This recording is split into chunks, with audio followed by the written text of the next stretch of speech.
2025 May 8 നടന്ന operation Sindoor ഇന്ത്യയുടെ സൈനിക ചരിത്രത്തിലെ ഏറ്റവും നിർണായക നിമിഷങ്ങളിൽ ഒന്നായി തന്നെ ഇവിടെ മാറുമ്പോൾ ഇന്ത്യൻ ആകാശത്ത് പാകിസ്ഥാന്റെ ഡ്രോണുകളും ക്രൂയിസ് മിസൈലുകളും ഒന്നൊന്നായി തന്നെ തകർന്നു വീഴുന്ന കാഴ്ച രാജ്യം മുഴുവൻ അഭിമാനത്തോടെയാണ് കണ്ടുനിന്നത്.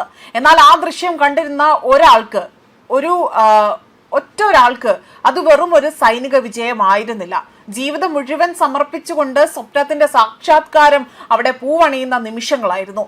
ഇവിടെ എടുത്തു പറയുന്നത്, ഇപ്പോൾ പറഞ്ഞു വരുന്നത് DRDOയിലെ വിരമിച്ച ശാസ്ത്രജ്ഞനായ ഡോക്ടർ പ്രഹ്ലാദ് രാമറാവുവിനെ പറ്റിയിട്ടാണ്. അദ്ദേഹത്തിന്റെ വീട്ടിലെ ടെലിവിഷന് മുന്നിൽ ഇരുന്നു കൊണ്ട് വളരെയധികം സന്തോഷത്തോടു കൂടിയാണ് ആ കാഴ്ച അദ്ദേഹം കണ്ടു തീർത്തത്. കാരണം ഇന്ത്യൻ സൈന്യത്തിന്റെ കൈകളിൽ അവിടെ തിളങ്ങിയ ആകാശ് മിസൈലുകൾ, ആ പ്രതിരോധ സംവിധാനം രൂപകൽപ്പന ചെയ്ത സംഘത്തെ നയിച്ചിരുന്നത് അദ്ദേഹമായിരുന്നു. ഈ വിജയത്തിന്റെ വേരുകൾ തേടി എത്തുമ്പോൾ ചരിത്രം നമ്മെ എത്തിക്കുന്നത് 1983ലേക്കാണ്. ഇന്ത്യയെ മിസൈൽ സാങ്കേതിക വിദ്യയിൽ സ്വയം പര്യാപ്തമാക്കണമെന്ന ലക്ഷ്യത്തോടു കൂടി തന്നെ ഡോക്ടർ APJ അബ്ദുൽ കലാം നേതൃത്വം നൽകിയ ഇന്റഗ്രേറ്റഡ് ഗൈഡഡ് മിസൈൽ ഡെവലപ്മെന്റ് പ്രോഗ്രാമിലാണ് ആകാശ് പദ്ധതിക്ക് ജന്മം നൽകിയത്. വിദേശ രാജ്യങ്ങൾ സാങ്കേതിക വിദ്യ നിഷേധിച്ച കാലത്ത് പോലും അസാധ്യമെന്ന് ലോകം കരുതിയ ദൗത്യം കാലം വിശേഷിപ്പിച്ച, അല്ലെങ്കിൽ അവിടെ ആ ഒരു വിശ്വസിച്ച് ഏൽപ്പിച്ച യുവ ശാസ്ത്രജ്ഞനായ പ്രഹ്ലാദ് രാമറാവുവിൽ നിന്ന് ഇത്തരം ഒരു വിജയം അവിടെ ഉണ്ടാവുകയായിരുന്നു. അതായത് ഇന്ത്യയുടെ ആത്മാഭിമാനം കാത്തു സൂക്ഷിക്കാൻ അദ്ദേഹം വർഷങ്ങളോളം തന്നെ ഇതിനു വേണ്ടി നിരന്തരം പ്രയത്നിച്ചു എന്നതാണ്. അതായത് ഏകദേശം 15 വർഷത്തെ നിരന്തരമായ ഗവേഷണവും അനവധി തവണ ഉണ്ടായിരുന്ന വെല്ലുവിളികളെല്ലാം തന്നെ അതിനെയെല്ലാം പിന്നോട്ടെടുത്തുകൊണ്ട് ആകാശ് എന്ന മിസൈൽ യാഥാർത്ഥ്യമാക്കുകയാണ് ചെയ്തത്. ഇന്ന് ഒരേ സമയം നിരവധി ലക്ഷ്യങ്ങളെ കണ്ടെത്തി തകർക്കാൻ കഴിയുന്ന ഇന്ത്യയുടെ ഏറ്റവും വിശ്വസനീയമായ വ്യോമ പ്രതിരോധ സംവിധാനങ്ങളിൽ ഒന്നായി തന്നെ ഇത് മാറിക്കഴിഞ്ഞിരിക്കുകയാണ്. ഓപ്പറേഷൻ സിന്ദൂറിൽ പോലും ആകാശ് ആകട്ടെ അവിടെ കാഴ്ചവെച്ച പ്രകടനം വളരെ മികച്ചതാണ്. കാലം വിതച്ച വിത്താണ് ഇന്ന് ഇന്ത്യയുടെ ആകാശം കാത്തത് എന്ന ഒരു വികാര നിർഭരമായ പ്രതികരണമാണ് സമൂഹ മാധ്യമങ്ങളിൽ നിറയുന്നത്. ശാസ്ത്ര സാങ്കേതിക വിദ്യയിൽ അതിലൂന്നിക്കൊണ്ട് തന്നെ ദീർഘദർശനവും സ്വദേശിയമായ പ്രതിരോധ സാങ്കേതിക വിദ്യയിൽ ഉണ്ടായ വിശ്വാസവും എങ്ങനെ ഒരു രാജ്യത്തിന്റെ സുരക്ഷയുടെ നട്ടെല്ലായി മാറി എന്നതിന് ഈ ഒരു വിജയഗാഥ ശക്തമായ ഒരു തെളിവാണ് ഇവിടെ നമുക്ക് ഇട്ടുതരുന്നത്.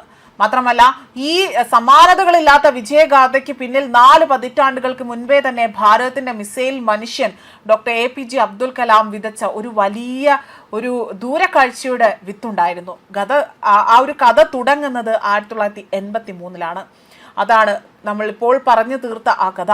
വിദേശ രാജ്യങ്ങളിൽ നിന്നുള്ള മിസൈലുകളെയും സാങ്കേതിക വിദ്യകളെയും ആശ്രയിച്ചുകൊണ്ട് പൂർണ്ണമായും അവസാനിപ്പിച്ച ഇന്ത്യ സ്വന്തം കാലിൽ നിർമ്മിക്കാൻ, അല്ലെങ്കിൽ അതിനെ സ്വന്തം കാലിലേക്ക് നിൽക്കണമെന്ന ലക്ഷ്യത്തോടു കൂടി തന്നെയാണ് ആ ഒരു പദ്ധതിക്ക് അവിടെ രൂപം കൊടുത്തത്.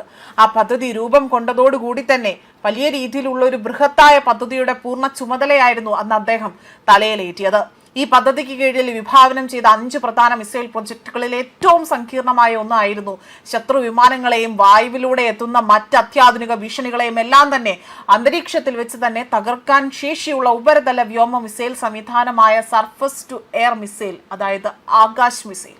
അക്കാലത്ത് ഇന്ത്യക്ക് ഒട്ടും പരിചയമില്ലാത്ത ആഗോള പ്രതിരോധ ശാസ്ത്രലോകം പോലും ഇന്ത്യയെ കൊണ്ട് സാധിക്കില്ല എന്ന് വിധി എഴുതിയ ആ ഒരു അസാധ്യ ദൗത്യം കാലം അവിടെ തോളിൽ തട്ടി വിശ്വസിച്ചേൽപ്പിച്ചത് യുവാവായ ഡോക്ടർ പ്രഹ്ലാദ് രാമറാവുവിനെ ആയിരുന്നു. ശസ്ത്ര സാങ്കേതിക വിദ്യയിൽ ഇന്ത്യ ഇന്നത്തെ പോലെ തന്നെ വളർന്നില്ലാത്ത ഒരു കാലത്താണ് ഇത്തരം ഒരു രീതിയിൽ കഠിനമായ ഒരു കാലഘട്ടത്തിലൂടെ തന്നെ അവിടെ 0-ൽ നിന്നുകൊണ്ട് അദ്ദേഹം ഇത്തരം വലിയൊരു ഗവേഷണം ആരംഭിക്കുകയും അത് വളരെയധികം വിജയത്തിലേക്ക് കൊണ്ടെത്തിക്കാനും അദ്ദേഹത്തിന് സാധിച്ചു. ഇന്നാകട്ടെ ഇന്ത്യയുടെ പ്രതിരോധ സാങ്കേതിക വിദ്യ ഏറ്റവും മികച്ചതായി തന്നെ വളർന്നുകൊണ്ടിരിക്കുകയാണ്. ഒരുപാട് അധികം മിസൈലുകളും യുദ്ധവിമാനങ്ങളും മറ്റ് ശക്തിയാർന്ന ആയുധങ്ങളെല്ലാം തന്നെ ഇന്ത്യക്ക് ഇന്ന് സ്വന്തമായിട്ടുണ്ട്. ഇതിനിടയിലാണ് ഇപ്പോൾ ആകാശ് മിസൈൽ വീണ്ടും ചർച്ചാ വിഷയമാകുന്നത്. ന്യൂസ് ഡെസ്ക് കർമ്മ ന്യൂസ്.